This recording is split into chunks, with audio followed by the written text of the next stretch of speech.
ำค่าธรรมะขององค์สัมมาใครมีปัญญาย่อมพาพ้น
ใครหัน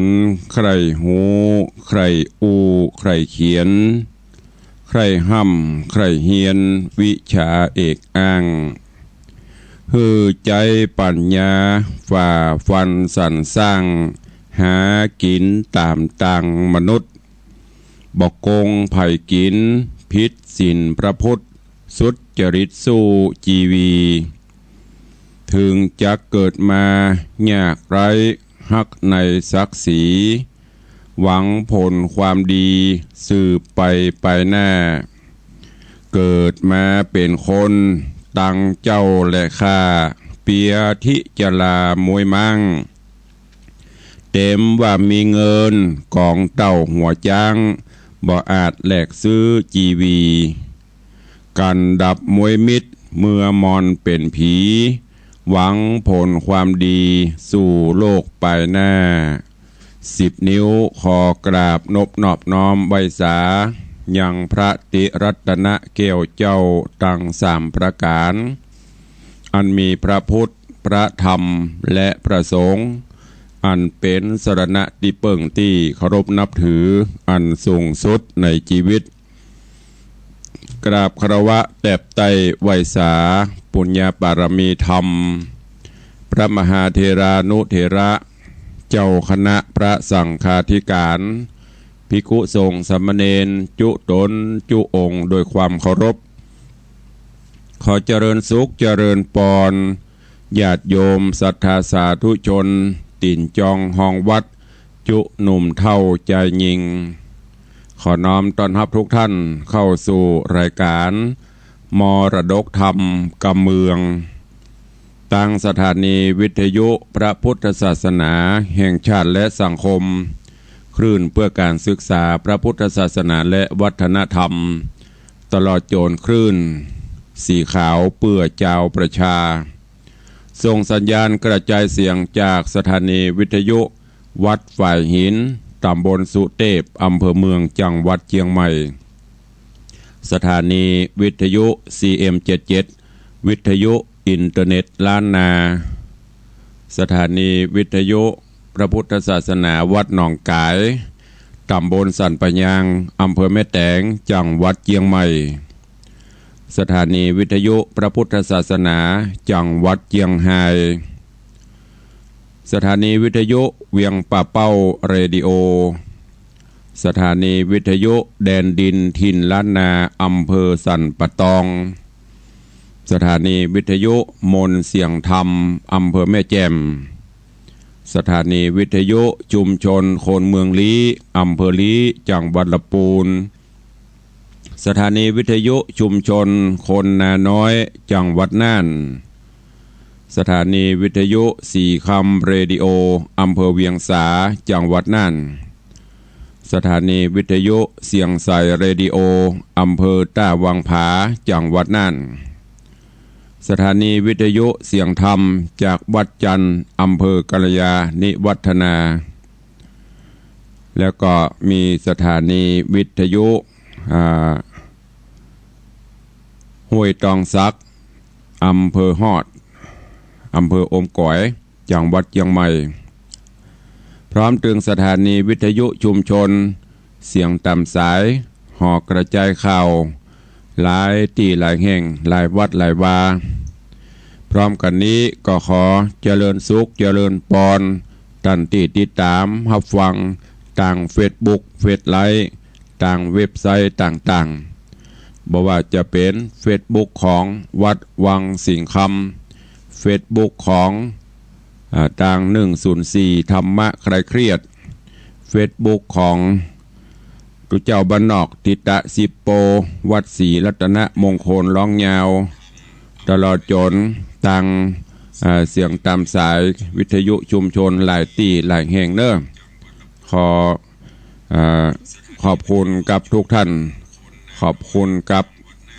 สถานีวิทยุทุกสถานีที่ได้ร่วมกันริ่งสัญญาณออกอากาศให้กับญาติโยมทั้งหลายได้สดับรับฟังอยู่ในเวลานี้รายการนี้ดำเนินโดยอาตมภาพพระครูวิสิทธิ์ศรีลาภรณ์เจ้าคณะตำบลป่าแดดเจ้าอาวาสวัดวังสิงห์คำตำบลป่าแดดอำเภอเมืองเชียงใหม่จังหวัดเชียงใหม่เป็นผู้ดำเนินรายการน้อมนำเอาเสียงธรรมเจ้ามาเทศนาให้ทุกท่านได้รับฟังวันนี้ก็เป็นวันเสาร์ซึ่งตามพังรายการวันพุธและวันเสาร์นั้นก็จะริงสัญญาณไปหลายสถานีถ้าเป็นปกติก็จะอยู่ช่วงจะอยู่ที่สถานีวัดไฟหินวัดหนองกายสถานี CM77 อันนี้จะมีทุกวันทุกเจ้าแต่พี่น้องที่อยู่ทางเมืองน่านอยู่ทางลีอยู่ทางแม่แจ่มทางฮอดอมก๋อยทางเวียงปะเป้าก็จะฟังได้เฉพาะรายการของตุลุงนี่ก็จะมีวันพุธกับวันเสาร์เนอะวันนี้ก็ตื่นเจ้ามาทำกิจวัตรส่วนตัวแล้วก็ไหว้พระสวดมนต์แล้วตรวจตราอะไรยังก็ตรวจตรากิจที่เขาจะต้องประพฤติปฏิบัติตื่นเจ้ามาหายใจโซ่โอ้เขายังมีลมหายใจอยู่ก็ต้องต่อสู้กันต่อไปสู้กับอะไรยังก็สู้กับวิกฤตปัญหาต่างๆที่มันยังมีอยู่ก็พยายามใจธรรมะเข้านำหน้าประพฤติปฏิบัติมีสติมีสัมปชัญญะในการดำเนินชีวิตประจำวันเราจะไปขาด2อย่างนี้ถ้ามีสติมีสัมปชัญญะปัญญามันก็จะตามมาเนอะตรวจตราดูโอ้ตะวาผ่านไปแล้วเนี่ยอย่างลงไปผิดพลาดอันยังพ่องก็ตรวจตราอันไหนที่ดีแล้วก็เสริมเติมเพิ่มเติมดีเข้าไปอันไหนที่มันพลาดมันพลั้งก็พยายามแก้ไขปรับปรุงให้มันดีขึ้นและยิ่งยังสถานการณ์ปัจจุบันนี้ยังอยู่ในช่วงของโรคระบาดโควิด-19 บางวันก็หายไปบางวันก็โผล่ขึ้นมามันยังบันนิ่งเตื้ออย่างเชียงใหม่เมื่อ2-3 อาทิตย์ก่อนเป็น0แต่ประเด็นนี้ก็โพสต์จดมาแหมละ1 ราย 2 รายหรือทั่วประเทศตามที่สถิติตำบลแจ้งตอนนี้ก็โพสต์ขึ้นมาแหม6 คน 7 คนสะสมกันตึงเก่าตึงใหม่ดังนั้นก็จะไปประมาทเนอะอย่างที่หมอพูดว่าจะไปกาดตกจะไปชะล่าใจเพราะโรคนี้มันบ่เหมือนมัดเหมือนเมนมันบ่ได้เต้นเขาใส่บางหันเป็นตัวแล้วที่สำคัญมันบ่เลือกจันทร์วันนะ รวยมันก็โดนตุกก็โดนโจรก็ตาม อันเนี้ยก็ฝากไว้กับญาติโยมทั้งหลายนี่คือสัจธรรมแห่งอันหนึ่งมันบ่เลือกจันวรรณะเหมือนอย่างความตายบ่ได้เลือกเจ้าฟ้ามหากษัตริย์บ่ได้เลือกพระเจ้าประสงค์เพราะฉะนั้นก็อยู่ที่เฮาจะต้องบ่ประมาทเนอะ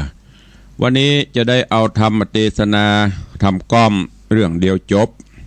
ถ้าบ่จบวันนี้ก็ต่อวันพุธเนอะเพราะว่าถ้าจะเอาทำข้าวเรื่องยาวๆเทศพี่น้องที่ฟังตั้งนั่นตั้งอย่างจะบ่ได้ยินมันบ่ปฏิปต่อปกติแล้วเมื่อเจ้าจะเป็นทำเรื่องสุวรรณพรหมาแต่ว่าวันเสาร์กับวันพุธนั้นจะเป็นทำก้อมพิเศษก็เชิญญาติโยมทั้งหลายเนอะตั้งอกตั้งใจฟังวันนี้เอาธรรมะสังเวชหรือว่าสังเวชคำสอนคำว่าสังเวชเนี่ยว่าโปร่งสังเวชก็มาคิดพิจารณาในสัจธรรมความเป็นอยู่ของเฮาว่าเป็นจะได้ก็ขอเชิญทุกท่านได้ตั้งอกตั้งใจฟังแล้วท้ายรายการก็ก้อยมาพบมาปะกันหน้าใหม่สัก4-5 นาทีตามปกติที่เฮาได้ปฏิบัติเนอะ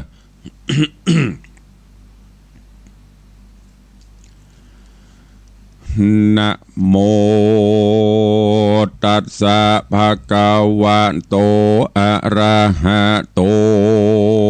สัมมาสัมพุทธัสสะอิตังทุกขังอริยสัจจังจาติปิทุกขังจราปิทุกขังพญาธิปิทุกขังมรณะปิทุกขันติติสัทธโวดุราสปุริสะตังหลายดังหญิงและชายหนุ่มเท่าที่ได้ปากันเล่าทาดาฟังยังราชธรรมเทศนาจุงปากันดาฟังที่เอาเป็นที่สอนใจลำดับไปนาบาดนี้แหละนาศรัทธาอันว่าสัพพัญญูพระพุทธเจ้าตนเป็นปิ่นเกล้าติโลกาได้เทศนากล่าวไว้ว่าคนโลกไตยิ่งใจอันเวียนตายเวียนเกิดอยู่ในโลกย่อมมีทุกโศกนานาย้อนกิเลสตัณหาปาหือเกิดได้ไม่เดือดเครื่องขีทุกนั้นมีหลายแหล่ตัวใหญ่แต่ก็มี3 ประการคือกามตัณหาปาปานมักใครหือใดใจมักไฟอันดีงามตัณหาตามบ่ได้หยุดย่อนบ่หูผ่อนวันยามติดด้วยรูปประคันทะตังหาลวดมาเป็นข้าแห่งตัณหามีใจแน่นหนาด้วยกิเลสบ่มีขีดหือบางเบาเกิดความมัวเมามากมายหลายสัมตุกยากพรำแก่นกล้าแข่งขามตัณหาตามเน่งหนีบหอนหายรีบเดรนตุกโดยลูกและผัวเมียโตนย้อนอันแห่ใส่ปากตุกโดยอันโอดกันอยากนั่นก็หักปอประมาณทุกโดยเวียการบอกมีวางมีจองย้อนตันหาหนองหากนำไปเป็นทุกไปในและไปนอกฮ้อนให้ป้อกาญาภาวะตัณหาซ้ำมาอะไรติดของในภาวะห้องเขตสงสารบ่หวังเอานิพพานอันยิ่งยอดอันดับทุกทอดกังวล ใครตายเกิดในเมืองคนและจันฟ้าพาธนาเกิดในโลกและบ่มีตีเสียงสุดพาธนาเป็นเทวบุตรและอินพรหมติบเทศเป็นผู้วิเศษจักรวรรดิราชราชาพาธนาด้วยตัณหา มักไฟมีใจใครใดโภกสัมปติตั้งหลายวิภาวะตัณหาหมายหือเสียใจและเศร้าโศกเกิดความวิปโยคโดยโลกธรรม8ประการเมื่อยามได้ถูกผ่านก็กึดว่าตายจากสงสารเสียดีกว่าเหตุบ่ฮู้ว่าโลกหน้าหากยังมีเข้าใจว่าตายเป็นผีดับวอดเมียนมวยหมอดบอกกลับเกิดที่โลนเข้าใจว่าโลกนาสูญเสียเปล่าวิภาวะตัณหานั้นเราก็เป็นดังอุเฉทิติโกด้านป่าหือเกิดตกยากเจนได้บ่ผาสะจากก็หักบ่ปนโลกสงสารบ่หันโหนต่างนิพพานยอมเกิดตายสัพปุริสาตั้งหลายอย่าได้ประมาทจุงปาการหาโอกาสกระทำบุญสร้างกุศลไว้ไปนาหือมีศีล5ศีล8ประการบริจาคทานไปบ่ขาดก็จากโป้นบวงบาทแห่งพญามารส่วนว่าตุกป่าในสงสารสังขญาอ่านนับบอดใดเป็นตุกเลี้ยงใส่ตุกข้ามเจ้าวันยามเป็นตุกติดตามขันทะตังหาบ่หูเป่งหน้าหมายใจเป็นตุกในอันเลี้ยงลูกและผัวเมียอาสะไหลกันอยู่สุขตุกกู้ตัวกันเข้าของหาบอดตันตามมักไฟเกิดใครใดจะบ่เกิดใครใดซ้ำบ่สมความปรารถนาตนก็แสนเวทนามาทุกจนแต่เราแย่เมื่อมีลูกมีเต้าก็ดูเลี้ยงยากนักหนาแย่เมื่อลูกผาสูดออกมาก็ดูว่ากิเลสขี้จะมากเลือนลายส่วนว่าร่างกายผู้เป็นแม่ก็มาเต็มไปได้เลือดและยังคลายเมนสาบโอไปสาลาบเหงื่อใครอาบจุวันคืนผ้าถ่ายลายผืนซักฟอกเลือดยางออกบ่หยุดแยมวานแม่ก็มาแสบคันก็มีพร้อมเสียงหน้าตาบอกเกลียงเปิดเรื่องไปเลือดยางใครก็มาข่าวเมนโบดคนเฮาผ่าสูตรก็แสนลำบากดังจักวำไว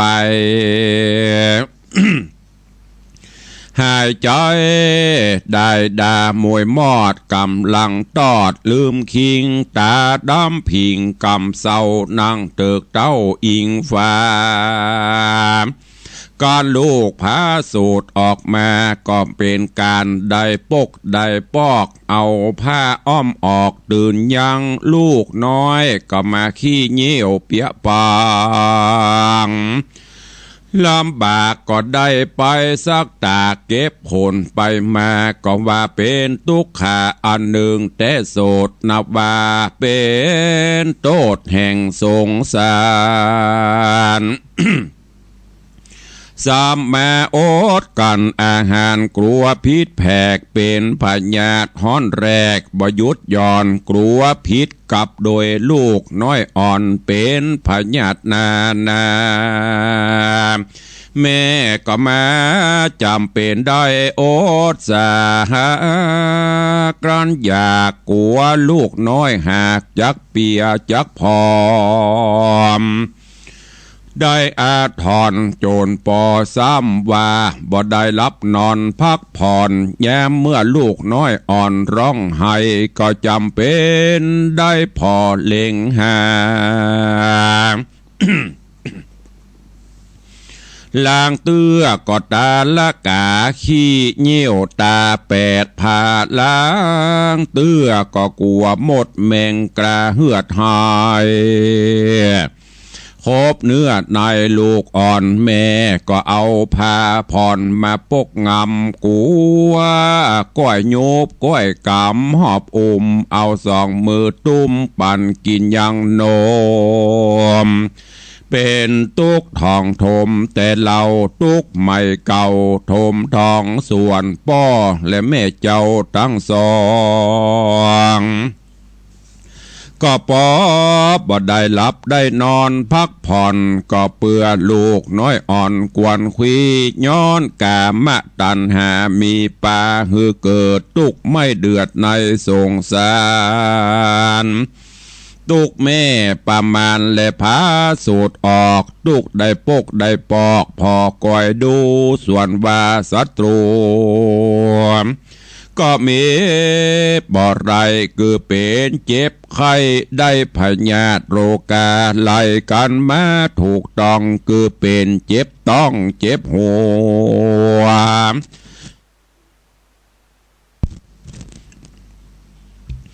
ตามืดตามัวบอดแจงตามปิ่มแปงกำหากป่ามาเป็นคุมข้างยาบ่หูหายเป็นตานขโมยลายเป็นสร้างหูบ่อเป็นขาดยืมมองข้อกัดฝืดเป็นต้องอืดเสียบกัดไปหน่อยมาเป็นวัดจำไอเมื่อยข้าไอลางเตื้อก็ถามให้ลางเตื้อก็ให้ถามว่าเป็นสั่งจาเด็กน้อยตะละกาก็บ่จางปากเป็นตุกยากโดยอันเลี้ยงลูกย้อนตันหาถูกปามาการบ่เสียงตันหาตัวตุกยากก็บ่โป้นจากต่างตุกด้วยง่ายปอแหน่งนายสืบกันไปเฮียาวเลี้ยงลูกหัวสาวก็ยังพอดีพอให้อยู่ลูกมีหลายกู้ก็แสนลำบากมากนักหนา ล้างเตื้อก็ให้กินปลาล้างคนก็มาให้กินข้าวล้างเตื้อก็มารบเร้าอืดอ่อนกินนมล้างเตื้อก็เป็นหัวเข่าปมลูกย่างบอดใดมีแต่ร้องไห้ว่ากูไปพ่อแม่ก็มาตุกใจแสนขนาดกลัวลูกจะตกประหลาดเสียแข้งขาการบอกหักษาก็จักเสียองค์กะแต่เล่าพอดูลูกเต้าจนปวิตเวียกวิตการลวดบอดใดไปกินและไปตานก่อสั่งอันใดก็มาวิตว่างหาบก่อนหัวดาบอดใดจับมอนพักผ่อนบอดได้ยุดได้ย่อนกลัวลูกเต่าอ่อนบอดได้กินอิ่มเต็มใจพานุ่งครัวบายก็เด็กหาซื้อแลกเอามาจ่ายแจกหือลูกเต่าบอกกุ้มหอดถึงวันใดก็มาจ่าร่ำไห้พ่อแม่ไทยโจรบอดได้โหมตุ้มหือสบายกายใจเจ็บเมื่อยไข้วันใดจนพ่อบอดได้กินได้อยู่ย้อนว่าลูกเต่ามาลูกกวนคุยบอดได้รับนอนดีหนาวก็บ่ได้ห่มผ้าเบิดลูกคนหนึ่งก็มาจวาเบิดลูกคนหนึ่งก็มาถีบคนหนึ่งก็มาหายอนพาโนองมันละหลุดก็ซ้ำมาเม็นบูดเม็นสาง เหือใครอย่างติดแปดขี้เยี่ยวแวดตาตนมาเป็นทุกเววนสั่งสาละวัตโลกเหมือนภัยบอดทุกโศกเสมอตนที่แต่ก็เหมือนกันทุกคนในมนุษย์โลกแสนแสบโศกโศกาเลี้ยงลูกใหญ่มาจนปอเท่าปอแก่ก็บ่มีกูลแก่พ่อและแม่สักประการป้อยหือประใดทุกผ่านคำเจ้าเขาก็มีแต่ไปเสาะไปหาเลี้ยงลูกเต้าผัวเมียแห่งตนเขาป้อยบอกกึดถึงบุญกูลคนผู้เป็นพ่อเป็นแม่อันตานได้แผ่เมตตาเข้ามาเป็นคนอันตะปาลาใบบอดบอกเกิดฮอดกุลภัยเอาแต่วิสัยแห่งตัวว่ามาแจ้งโจมดาปิตามันดาบ่หูสะแหวงหาเลี้ยงดูต้องปากปล่อยหือพ่อแม่ทุกยากอนาถาแม่นพ่อแม่เป็นพญาโรกาเจ็บป่วยบ่หูรักษาช่วยยุกยามาใส่เลี้ยงลูกฮื้อใหญ่ก็บ่เป็นพโยชนะสักประการก็มาเป็นตุกับสงสารสะเมอภาคตามกรรมวิบากภัยมันและนาบุเพจะกะตะปุญญาตาอันใดกระทำบุญมาปังก่อนบาปบุญนั้นบ่หอนไปไหน จากติดตัวไปกูจาดเหมือนหมาไล่เนื้ออาจติดตามตังแล้วก็มาสวะวางเสียโดยง่ายเจนใดบ่ใดเข้าขายมหาเนลปานเทียนยอมตุกับสงสารเสียแต่ได้มีแต่ไทยกำเนิดเวโวนล้างจาดก็ได้เกิดเป็นคนจนทุกข์ลำบากพญาตหากเบียนไตตาม เป็นโรคไข้ป้างมะเร็งปุ่มหลามต้องใหญ่เจ็บป่วยไข้บวมปองและลงเลือดเป็นบาดเดือดเมาไปเป็นสารในขี้หิดลิดสีดวงตวันลำไส้ลำบากใจปอประมาณเป็นลมกันออกดอกเป็นตุ่มออกในปูมเป็นสร้างสมเปียง่อยเจ็บปวดใหญ่น้อยไปในใส่ยาอันใดก็บ่ถูกเจ็บปวดดุกในเอ็นโรคเป็นเนบเย็นอัมพฤกษ์อัมพาตเป็นขี้ราดสองกองเป็นคอปองโรคติดต่อบ่มีภัยพอดนอนอยู่ได้เป็นลมตาลายและดำมืดหายใจฝืดวิว เป็นตะคิวและฟองละอากเป็นขี้ขากเสียนติดลำคอเป็นฝีต่อในลำไส้กินสั่งบอดใดปั่นไปมาเป็นเจ็บตาและปวดเขี้ยว เวลากินเกี้ยวก็มาเป็นขี้มูกน้ำตาอันซาปะโรกา อ่านนับสั่งขญาบอดใดย้อนตันหาไม่มาขับจำย่างเตียวก็สะเลสลาม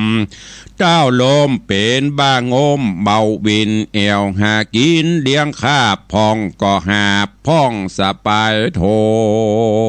งฮือใดตาลงยังวิบากอัน อันต้นหากใดกระตำมาบางพ้องเป็นหูตาหนวกบอดบอแจงรอดได้หันได้หันสั่งเป็นทุกขังไม่มาดก็ย่ออันว่าเป็นสปะพญาตนานาบ่ใจไผเอามาปั่นเฮาหากเป็นแต่ตัวเฮากะตามแต่จาดก่อนมันบ่หอนใดสูญหายดูราสปุริสะต่างหลายหนุ่มเทาตังสามณะเจ้าผู้มีศีลธรรมจุงจักจำและหูสังเกตว่าเฮมีธรรมะสั่งเวทไว้ในใจพิจารณาไปเฮือแจ้งที่เอาเป็นที่เบื่อหน่ายแห่งโลกสงสารก็จักผ่านเอานิพพาน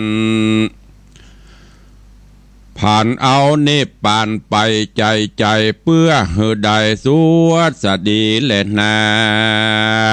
แถมประการหนึ่งอันเฮาได้เกิดมาเป็นคนก็เป็นบุญแห่งตนอันผาเสดอันได้เกิดมาพบพระพุทธศาสนาคำสอนนี้นาลำเลิศยิ่งหนักเฮาจูงจักปั้มเป่งปารมีไปตัดบันใจเอาเป็นหวังอย่าได้ละห่างจากศีลธรรมเฮือบมันไว้นบคบยำตั้งวันคำเจ้าล่ำเปิงเถิงกุลพระพุทธเจ้าว่าพุทโธพุทโธเมนะโธจุลมหายใจเข้าออกเปื่อจักใดสักฟอกจากมละมนทินฮือได้หาเกียนต่างอันชอบมีประกอบโดยสัมมาอาชีวกรรมมีการกระทำซื้อขายจ่ายแลกบ่ฮือพิษแผกสินธรรมเว้นจากเมชานิจกรรมอันเป็นบาปฮือหากินโดยสุภาพตามกองดีโดยกาสิกรรมมีการพอปลูกโคปละกรรมเลี้ยงหัวควายเอาลูกใจต่างเผื่อไทยพานิจกรรมไปโดยต่างชอบหือประกอบโดยสุจริตธรรมเว้นจากอกุศลกรรม10ประการได้รักษาศีลหือตานไปใจหากษาอินทรีย์ไว้หือสะอาดอย่าได้ลักลาดเอาของคนอื่นอย่ามีใจโจมจื่นเอาต่างจูกะเมอย่ากล่าวกำหันเฮจุไรต้านอย่าใดกึดอ่านไปต่างหม้อกล่าวกำสนสอถอยไล่เป็นกรรมเยาะย้ายบ้าเล่นหือตันเต้นตกใจอย่าได้ไข่กำหยาบกำบ่สุภาพฟันแตงจ้ากำแข่งถอยจ้ากล่าวกำสัวกลากาลีกรรมบอดดีอย่าได้กล่าวจักเป็นบาปหัดเฮาและเวรกรรมอย่าได้ผิดจากกองธรรมพระพุทธเจ้าปาหือจิตแล่นเข้าต่างมิจฉาทิฐิต่างอันนาใดกะตำบดดีพยาบาทปองอาฆาตตือเวน เฮือได้กะตำเปลี่ยนไปอย่าได้ขาดเฮือโปนบ่วงบาดกามาตันหาอันแน่นหนามืดเศร้าบ่หูจักศีลจักธรรมพระเจ้าว่าเป็นของดีมันจ้างกวนคุยพามั่งจิตใจปุกละพูดใดได้ยินได้ฟังยังคำสอนพระพุทธังเตเตเป็นธรรมสังเวชโบราณแม่นใครสุกเจยบานไปนาบอกเฮือตกถอยจ้าเมื่อไปลุนฮือรีบกระตำบุญอย่าขาดมันเข้าอาวาสฟังธรรม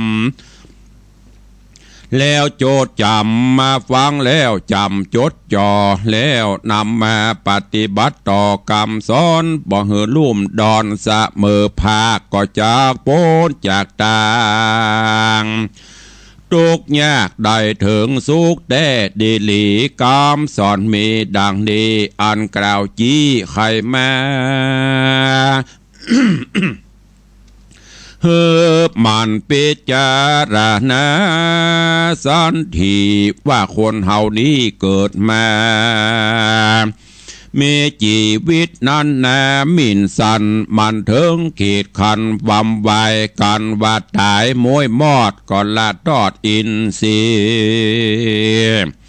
ฮือแมงวันขวีต้อมไตเนื้อหนังใกล้น้องไหลเมนสาไปตัวห้องญาติพี่น้องบิดหน้านี้ของกินล้ำมีกินบอดใดเขาเนี่ยร้องไห้เจ็ดน้ำตาโศกเศร้าโศกาเป็นอันมากปากันบวนขาดเขตโลย้อนหันรูปกะโยป้องใกล้หน้าตาใหญ่ปุ่นกัวโตกองลัวป่าจ้าไฟแดงกลาสูมใส่ไฟกองใหญ่เผาโลโหนเนื้อนางโตโอโหนากำเศร้าฟองไฟก็แม่อดเอาออกออดไหลปูนแม่ปูนสังเวชใจเหลือขนาดอันธรรมชาติหากมีมาเป็นธรรมดา แห่งโลกสงสารภัยอย่าอาจหานว่าตัวดีกันตายเป็นผีชีวิตขาดแม่นเป็นเชื้อญาติกษัตริย์เป็นเสนาอำมาตย์ใหญ่ทวนนาควายมหาเศรษฐีคนทุกคนจนมีจุโพย่อมเปื่อยเนาอยู่เสมอกันบ่มีวันโป้นจากความตายตาอ่านตังลายจุงได้เอาศีลธรรมพระพุทธเจ้านั้นใสมาปฏิบัติเหมือนกันเนินนา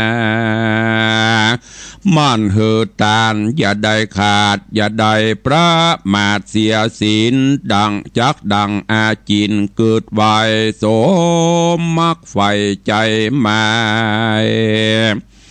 อันผ่านภายไปหอดจันฝ่ายยอดมหาเนรปานก็มีโดยพา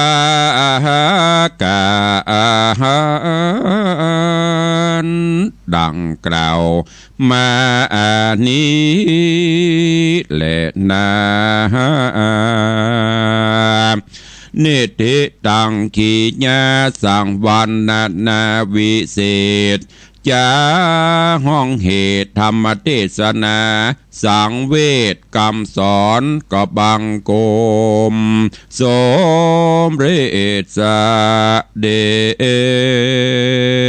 ช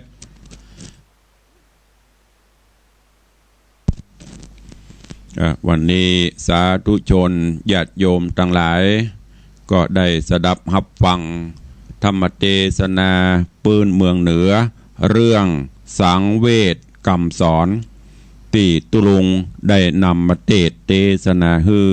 ญาติโยมทั้งหลายได้รับฟังก็จบไปฟังแล้วเก็บแกะก้อนไกเอาสาระแกนสารเนอเอาไปประพฤติปฏิบัติอย่างที่ได้กล่าวในธรรมการเลี้ยงดูปู่เสือลูกเต้าเหล่าหลานทุกคนก็ผ่านมาใครที่มีลูกมีเต้าก็จะหูจะทราบซึ้งถึงบุญคุณของผู้เป็นพ่อเป็นแม่ไผที่บ่มีลูกที่บ่มีเต้าอาจจะยังบ่ฮู้ความรู้สึกของการเลี้ยงลูกเลี้ยงเต้าว่ามันทุกข์มันยากจะได้ยิ่งสมัยก่อนแตกต่างกับสมัยปัจจุบันนี้เมื่อก่อนนั่นอย่างที่อาตมาได้เล่าในรายการนานาสาระยำค่ำยำแรงนับตั้งแต่แม่มีหูว่าลูกมาสู่ต้องสู่คันก็จะดีใจฟูมเฝ้าทนุถนอมอาหารการกินที่เคยกินบอกว่าจะเป็นรสเผ็ดรสเค็มรสฝาดรสใดๆก็งดเว้นกลัวเป็นภัยเป็นอันตรายต่อลูกเกิดออกมาแล้วก็ต้องเลี้ยงดูปู่เสือไปจนลูกเต่าใหญ่หน้ากาบานมาบางคนก็ได้ลูกเทวดามาเกิดใหญ่หน้ากาบานมาก็หูจักบุญจักคุณหูจักตอบแทนเลี้ยงดูปู่เสือบางคนก็ได้ลูกยักลูกเห็นออกมาเป็นขี้เหล้าเมายาบ่ช่วยการช่วยงานเป็นอันตรพานเนี่ยเบิ้นบอกว่ามันเป็นไปตามกรรม เป็นไปตามกรรมของภัยของมันแล้วก็ที่เฮาเป็นอย่างนี้ก็เพราะกามตัณหาภวะตัณหาวิภวะตัณหาด้วยกรรมตัณหาของเฮาถ้าหากว่า เฮาบ่มีสิ่งเหล่านี้หรือว่ามีเหล่านี้เบาบางเฮาก็สุขใจแล้วก็การที่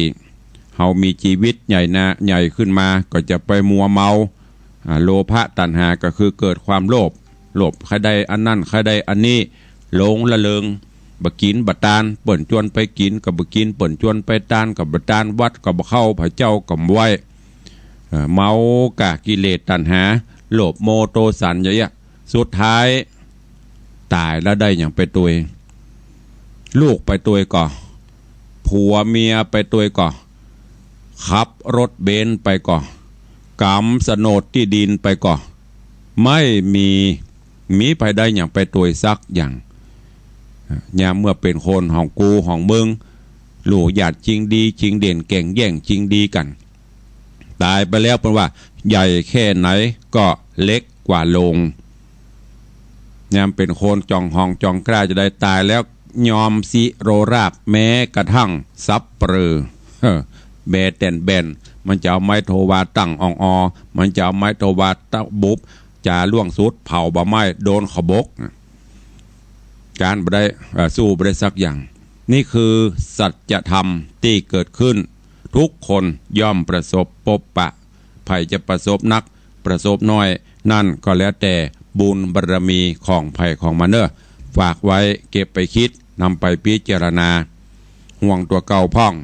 มันจำศีลกินทานฝากบุญบารมีไว้เป็นห่วงตัวเก่าเพราะเขาจะได้ไปเบิกในจาดหน้าจาดปัจจุบันเลี้ยงขาบเน่าเขาไปเป็นวันกินไปตานไปแม้แต่ลูกแต่เต้าเฮาเลี้ยงเปาะยอกมาใหญ่มาจะได้เปิ่งหุบ่ได้เปิ่งบ่หุตายแล้วมันจะต้านขันเข้าหุต้านบ่ต้านเฮาก็บ่หุอย่างที่ได้เตือนตลอดยิ่งปัจจุบันนี้หาได้ยากในด้านความกตัญญูตัวก็ฝากไว้เฮาต้องอัตตาหิอัตตโนนาโถตนเป็นที่พึ่งของตนภัยไข้สุขสบายทั้งโลกนี้โลกหน้าก็มันสร้างบุญบารมีกินตานไปภัยที่เดี๋ยวกันเนอะยังวันนี้เตี้ยกำลังสรุปอยู่ยังไม่ได้เปิดหน้าไมค์ฟังเตื้อใจเย็นๆเดี๋ยวได้แน่เดี๋ยวมันจะขาดตอนขอสรุปก่อนมันกินมันตานไปสร้างบารมีไปมีนักก็ทำนักมีน้อยก็ทำน้อยบ่มีก็ช่วยแห่งกายแห่งงานสร้างสรรค์ประโยชน์สังคมเนอะเฮาก็จะอยู่ด้วยกันอย่างมีความสุข วันนี้ก็ขอก่อนที่จะได้เปิดหน้าไมค์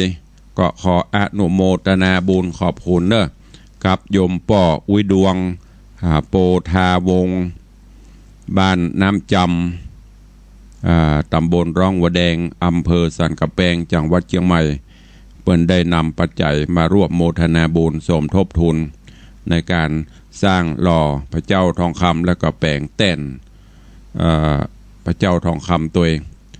นอกจากนั้นขออนุโมทนาบุญกับต่างเดี๋ยวก่อนเนอะกับต่างพี่น้องเจียงไฮ้เปิ้นส่งมาในไลน์เดี๋ยวขออนุญาตเช็คขอขอบคุณกับป้อบุญธรรมสั่งคำฟั่นแม่อุ้ยวันพิรม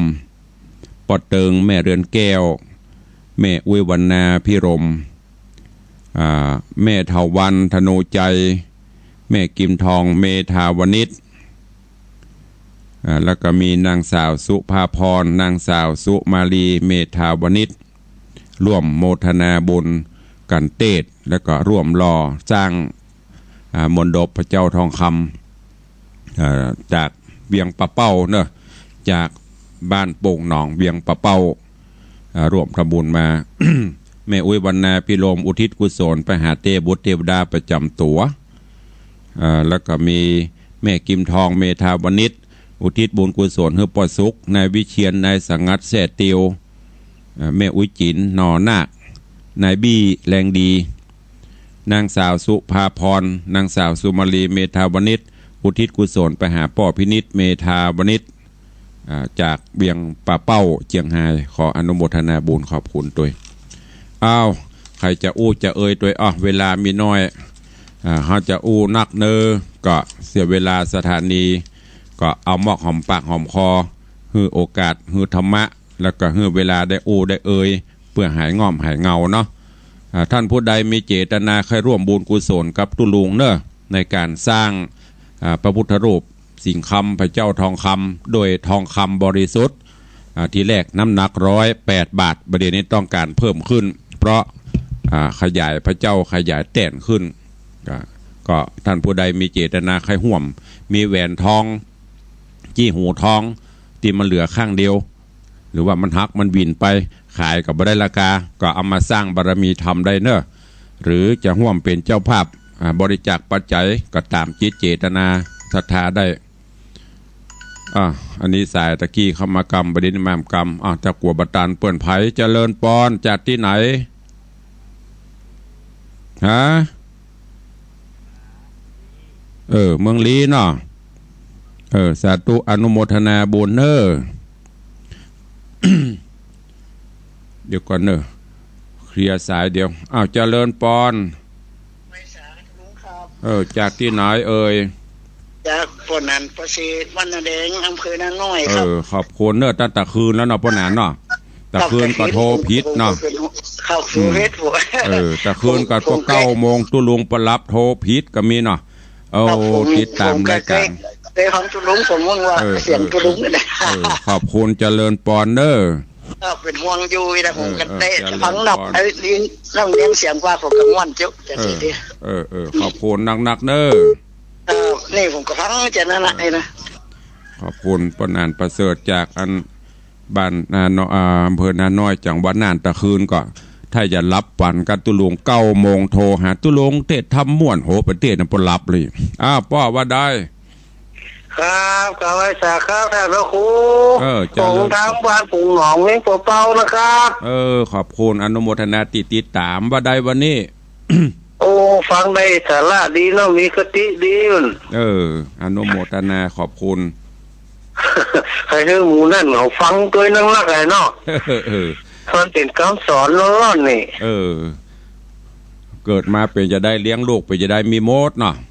ครับใหญ่มาเป็นลูกทรพาละพีก็มีหลายมันดึงวิสปะเนาะขอบคุณนักเนอร์ปอนเนอร์ครับผ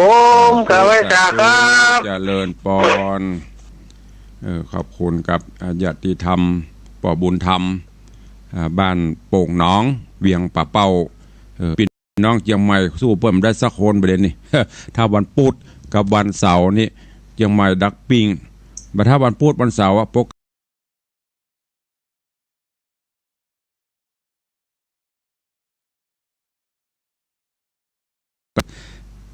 เข้ามาใหม่จากที่ไหนพ่องเจริญปอนหลุดไปหมด เข้ามาทำไมเนอะ0817836540เจริญปอน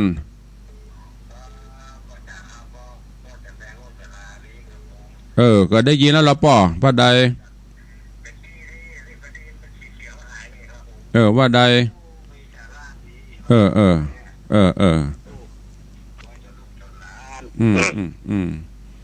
จ่าตุขอบคุณนะป้อนเนอจากอำเภอลีเจริญปอนสายต่อไปเจ้ากับภาษาเจ้าจากที่ไหนเจ้าโตมาจากตะมนจะซ่อนอำเภอเมืองปานลำปางเจ้าเมืองปานลำปางเนาะเจ้าฟังคำม้วนลำไปเจ้ามีคติสอนใจนักเจ้าจะไปม่วนบดายเนอเอาไปปฏิบัติเนอเจ้าก็เข้าใจอยู่เจ้าสาธุเนอเจ้ากับภาษาเจ้าจากเมืองปานลำปางฟัง จะไปตุลวงเตดม่วนม่วนแล้วก็เก็บเอาพ่องเนอเก็บแกะก้อนไก่เอาไปปฏิบัติใครจะอู้ตัวตุลุงเนอเข้ามาคำว่าตุลุงนี่ปนบาทใดเขาวันนั้นอันอย่างก็ปนนั้นปกไว้ดวงมาเขาหนึ่งว่าอายุปนตุลุงไทย7-80 ไปแล้วมาพอกำลัง50 ปลายเสียงมันเท่าแต่ตัวยังไม่เท่าเหมือนยันท่านเจ้าอาจารย์พระครูอภิวัฒนวิกรมน่ะคนได้กับว่าเพิ่นให้จะ80ปนเนาะ หนุ่มน้อยอยู่เนอะยังบ่เท่าแต่เพิ่นห้องตุลุงก็เลยจ๋าตุลุง เจริญปอนกับธรรมสการครับจากตังใดจากเจ้าแลแม่แตงครับเจ้าแลแม่แตงครับผมครับไปเรียนคงประสาน3ครั้งละสาธุอนุโมทนาเนอะสัญญาณชัดเนาะครับวางจากหนองกายกะไม่ละครับสาธุเนอะอนุโมทนาจากเจ้าแลแม่แตงสัญญาณชัดเจนดีถ้าเป็นไปได้กับแง้มพอกรรมจากทางใดฟังจากสถานีไหนใครมาห่วงบุญกุศลกับตุลุงก็มาได้เนอะสร้างบารมีธรรมเขาจะรอพระเจ้านี้ไม่ได้รอด้วยทองเหลืองนะรอด้วยทองคำบริสุทธิ์น้ำหนักทีแรกเขาว่าจะรอ108 บาทแต่มันน้อยแต่มันไม่ได้ประเด็นนี้ก็เพิ่มเติมเข้าไปยังรับบริจาคอยู่เนอะหรือจะเป็นสตางค์รอแล้วก็จะต้องมีอย่างก็ที่อยู่เปิ้นตัวเจริญปอนปนานบ่ได้นมัสการครับอาจารย์สบายดีสบายดีบ่ได้วันนี้สบายดีแต่ถ้าโทรมาอู้มาจ่าตัวกับเหมือนเราไปได้อู้ได้จ๋าถ้าจะใครอู้ใครจ่าดีๆมันต้องหลังไมค์ไอ้นี่โทรรายงานตัวแล้วอู้เมินบ่ได้ครับบ่เป็นยัง เดี๋ยวจะอู้หลังไมค์มางานไปไหนบ่ไปไหนกะวันนี้จะหยุดวันเสาร์เพื่ออยู่บ้านหยุดอยู่บ้านหยุดเชื้อเพื่อชาติครับส่วนใหญ่แล้วจะมาได้ไปไหนครับดีละสัญญาณชัดเจนนี่นอกนานเนาะชัดเจนดีละโมทนาสาธุเนนมัสการครับพระมกูเจริญปอนเนอปนานเสียงวันจากน้ำตกเมษาเจริญปอนสาธุเจริญปอนหลุดไปละเนอเข้ามาใหม่0817836540เข้ามาใหม่เนอะปนานสีวันเปิ้นเคยมาแอวละมาเยี่ยมมาเยียนในวังมาห่วมกินห่วมตานตัววันนี้โทรเข้ามาเป็นกำลังใจเปิ้นอยู่ปุ่นน้ำตกเมษาแม่ริม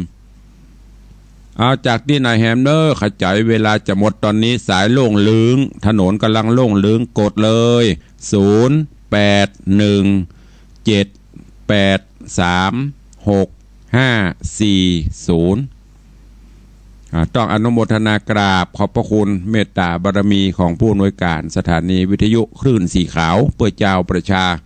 ท่านเจ้าพระครูอภิวัฒนวิกรมเป็นได้มอบถวายเวลาตุลุงได้นำเสียงธรรมมาปบมาปะกับญาติโยมศรัทธาในวันพุธแล้วก็วันเสาร์เนอะที่เราจะปะกันแต่ถ้าไปฟังจากฝ่ายหินฟังจากหนองกายฟังจาก CM77 ปะกันกูเจ้าอยู่ละเจริญปอน ว่าจะได้วันนี้กำลังรอผ้ากำลังจะมาเจ้าอ๋อนึกว่ากำลังโกนแก่งเฮ็ดหอบอีกเรียบร้อยแล้วเจ้าได้กินแล้วเนาะแอลเข้าในวันแล้วเนาะบัดเดียวบ่เข้าเต้แม่เดี๋ยวนะมันเป็นสาวมันบ่เข้าเตื้อโคนพอมันจะเท่ามันเหมือนโคนเขาได้แม่ว่าจะดีใจเนาะถ้ามาโอ้กันนึกดีใจจะได้ไปกันนี่บ่ถ้ามาแหมพอมาเป็ดเพิ่มขึ้นมาแหมเนาะใจเย็นใจเย็นได้มาแน่เจ้าสาธุนะแม่เนอเจ้าปอนแม่ครูเหรียญทองอันเฮ็ดหอบนี่เหมาะโคนเท่านั้นเด้อมันบอกเข้าวัดเตื้อมเดียวนี่มันเป็นสาวจิริตอยู่ปุ่นถ้ามันจะเข้าวัดเท่าหำน้อยปุ่นดำพืชเน็บดอกปิกซิกอันนี้อู้เล่นบ่ได้เนอะเจริญปอนสายต่อไปนมัสการครับอาจารย์เจริญปอนจัดที่ไหนเอ่ยจากวัดจันทร์อำเภอกระยาครับผมโอ้สัญญาณชัดดีเนาะจันเนาะครับสาธุชัดเดี๋ยวนี้ครับเอาเฮ็ดทอบทางวัดจันทร์มาพ้องกันเด้อครับเดี๋ยวนี้บอกได้ครับครับรอมันนี้ฝนตกนักให้ออกกันเนาะครับอยู่บนวัดจันทร์อยู่อันไออย่างก็กัลยาณวัฒนาเอาใส่ลูกโป่งยิงมาเด้อจริงไปจะถึงสาธุเด้อครับนมัสการครับอาจารย์นี่จากเจ้าแม่วัดจันทร์ได้โทรศัพท์เข้ามาอันที่ครับนี่ก็ฮู้นะเปิ้นเป็นตู้เจ้าเฮาจะมาเจริญปอนก็ได้นี่ผู้อำนวยการก็ถ้าจะจำบ่ผิดถ้าจะแม่นเจริญปอนมาจากเจ้าจากทางใดทางนู้นน่ะไผแน่แม่หยังก็โง่จักกันแล้วฮะเฮาลืมบ่นะแม่มันถามถ้าเจ้า300น่ะก็เดี๋ยวก็หลังไมค์เนอะเจ้าเจริญปอนเนอะแม่บัวคำกำปูคาจะร่วมบุญกุศลตัวเจริญปอนสาธุเจริญปอนกราบพระสาเจ้าสุลุงว่าเจ้าได้ยินบุญพินฟังอยู่เนอะสาธุเนอะเจ้าเจริญปอนวันนี้เวลาหมดเอาแกเอียนเนาะเวลามันหมดเปิ้นมาเห็ดสายเดี๋ยวขออนุญาตต่อเห็ดน้อยเนาะอีดูเปิ้นเจริญปอนฮัลโหล3 โลว่าจะสักอย่างเจริญปอนปอนแบบปอนกับว่าได้สักอย่างดักปิงเวลาหมดเวลาแล้วเนอะอีปล่อยแม่ญาติโยมตุลุงขอนำรายการจากไปก่อนเนาะมาอู้กันหนัวไข่หัวกันม่วนเวลามันหมดละเอาไว้ปะกันวันใหม่วันนี้ก็ขอบคุณทุกท่านเนอะที่ได้ติดตามรับฟังรายการมาโดยตลอดขอบคุณกับท่านผู้อำนวยการทุกสถานีที่ได้เมตตาถวายเวลาขอความสุขสวัสดีบังเกิดมีกับทุกท่านเนอจัตตาโรธรรมาวัตันติอายุวันโนสุขังปะลัง